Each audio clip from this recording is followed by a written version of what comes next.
America Iran के बीच 40 दिन की जंग के बाद सीज फायर तो हुआ, लेकिन सवाल अभी भी है कि क्या यह शांति है या तूफान से पहले की खामोशी?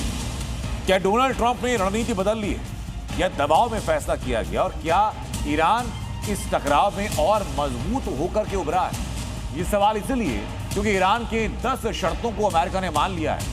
पहले जानिए कि आखिर ईरान का पीस प्लान क्या था। ईरान पर अमेरिका कोई हमला नहीं करेगा, यह पॉइंट नंबर 1 था। पॉइंट नंबर 2 था कि हॉर्मुज पर ईरान का कंट्रोल बरकरार रहेगा। पॉइंट नंबर 3, ईरान को परमाणु संवर्धन जारी रखने की अनुमति रहेगी। पॉइंट नंबर 4, ईरान पर अमेरिका के सभी आर्थिक प्रतिबंध खत्म कर दिए जाएंगे। पॉइंट नंबर 5, ईरान पर लगाए गए सभी सेकेंडरी प्रतिबंध खत्म किए जाएंगे। पॉइंट नंबर 6, संयुक्त राष्ट्र सुरक्षा परिषद के सभी प्रस्ताव रद्द किए जाएंगे। IAEA बोर्ड ऑफ गवर्नेंस के सभी प्रस्ताव रद्द किए जाएंगे। ईरान को जंग में हुए नुकसान का हर्जाना भी देना पड़ेगा। पॉइंट नंबर 9, पश्चिमी एशिया से यानी वेस्ट एशिया से अमेरिकी सेना की वापसी होगी। और आखिरी ये कि लेबनान समेत सभी मोर्चों पर सीज फायर किया जाए, यानी हॉर्मुज पर ईरान का कंट्रोल रहेगा। ईरान परमाणु संवर्धन जारी रखेगा। लेबनान समेत सभी मोर्चों पर सीज फायर होगा। पश्चिमी एशिया से अमेरिकी सेना की वापसी होगी। अमेरिका को खलीफा की हर शर्त मंजूर है। तो सवाल यह कि आखिर ट्रंप ने ईरान के आगे ये सरेंडर क्यों किया, तो उसकी वजह जरा जाने। अमेरिका बनाम ईरान, दुनिया की सबसे भीषण जंग। जब तबाही का काउंटडाउन शुरू होने वाला था, महज 90 मिनट बाकी थे, लेकिन डेडलाइन खत्म होने से ठीक पहले ईरान की पूरी सभ्यता को खत्म करने पर तुले ट्रंप एक बार फिर पलट गए और अमेरिका ईरान के बीच का वार सीज फायर में बदल गया। अमेरिका, इजराइल और ईरान के बीच 40 दिन जंग चली। अब 2 हफ्तों के लिए सीज फायर की सहमति बनी है। अमेरिका ईरान की 10 शर्तें मानने के लिए तैयार हो गया है। वहीं ईरान भी अमेरिका के 15 समझौते मानने को राजी हो गया है। सीज फायर से पहले अमेरिकी राष्ट्रपति डोनाल्ड ट्रंप ने ईरान को सख्त चेतावनी दी थी कि अगर हॉर्मुज स्ट्रेट से जहाजों की आवाजाही सुरक्षित नहीं हुई तो अमेरिका ईरान के अहम ठिकानों को निशाना बना सकता है। उन्होंने यहां तक कह दिया था कि ईरान की पूरी सभ्यता को खत्म कर दिया जाएगा। लेकिन सवाल यह है कि आखिर कल तक ईरान का सर्वनाश करने की धमकी देने वाले ट्रंप ने अचानक यू टर्न क्यों ले लिया? ट्रंप ने ईरान से समझौता किया या जंग में अडिग ईरान के सामने सरेंडर कर दिया? आखिर इसकी वजह क्या है, यह भी समझिए।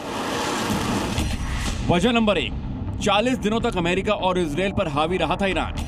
वजह नंबर 2, टॉप लीडरशिप के खात्मे के बाद भी ईरान जंग में अडिग रहा।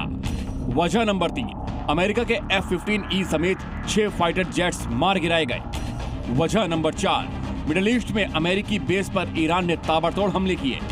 वजह नंबर 5, 10 खाड़ी देशों पर ईरान ने लगातार हमले किए।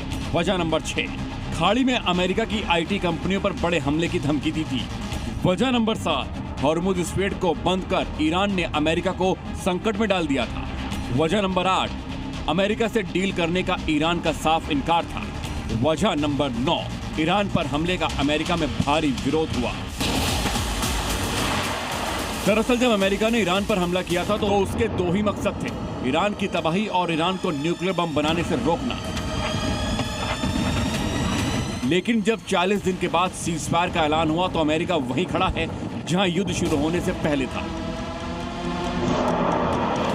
ईरान में इजराइल और अमेरिका ने मिलकर तबाही तो जरूर मचाई, ईरान के कई अहम ठिकानों पर मिसाइल अटैक भी किया, लेकिन ना तो ईरान की सेना कमजोर हुई और ना ही ईरान की मिसाइल ताकत में ही कमी आई। और अब सीज फायर के शर्त में ये भी शामिल है कि ईरान यूरेनियम का संवर्धन करता रहेगा, जिसके बाद ट्रंप के सीज फायर पर अमेरिका में भी सवाल उठने लगे। यूएस सीनेटर ने भी कहा है कि ट्रंप का सरेंडर एक बड़ा ब्लंडर है। ऐसा लगता है कि ट्रंप ने ईरान को स्ट्रेट ऑफ हॉर्मुज का नियंत्रण सौंपने पर सहमति दे दी है, जो ईरान के लिए इतिहास बदलने वाली जीत है। अक्षमता का ये स्तर चौंकाने वाला और दिल दहला देने वाला है। आखिर ये हो क्या रहा है? मतलब ट्रंप ने ईरान की अडिग सेना के आगे घुटने टेक दिए और युद्ध के बदले बातचीत का रास्ता चुन लिया, क्योंकि ट्रंप बखूबी जानते हैं कि इस युद्ध में नुकसान सिर्फ और सिर्फ उनका है। उनकी साख भी गिर रही है और अमेरिका का नुकसान भी हो रहा है। ब्यूरो रिपोर्ट, जी मीडिया। ईरान पर हमले के महज 90 मिनट पहले ही सीज फायर का ऐलान होता है। सवाल ये कि आखिर 90 मिनट में सारा खेल कैसे बदल गया? तो उसकी इनसाइड स्टोरी क्या है ये मैं बताता हूं। डोनाल्ड ट्रंप की सभ्यता खत्म करने वाली धमकी से माहौल बहुत तनावपूर्ण हो गया। ये पॉइंट नंबर 1, आप एक एक पॉइंट ध्यान से सुनते जाइए। ये डेडलाइन जैसी नजदीक आती है, दुनिया को बड़े युद्ध और तबाही का डर सताने लगता है। पर्दे के पीछे नहीं, बिहाइंड द कर्टेन्स आखिरी घंटों में एक सीक्रेट बातचीत होती है और कई देशों ने इसी बीच में मीडिएशन शुरू कर दिया। पाकिस्तान, मिस्र और तुर्की ने दोनों पक्षों के बीच प्रस्तावों का आदान प्रदान कराया, सहमति करवाई। मुस्तफा खामनी ने वार्ताकारों को समझौते की मंजूरी दी, एक बड़ा मोड़ ला दिया। अब्बास अरागची ने बातचीत संभाली और ईरानी पक्ष को राजी भी किया कि किसी तरीके से ईरानी पक्ष इन 10 शर्तों को फाइनलाइज कर ले। इसी बीच ट्रंप ने आखिरी समय में एक बार फिर कड़ी धमकी दी, दबाव बनाए रख।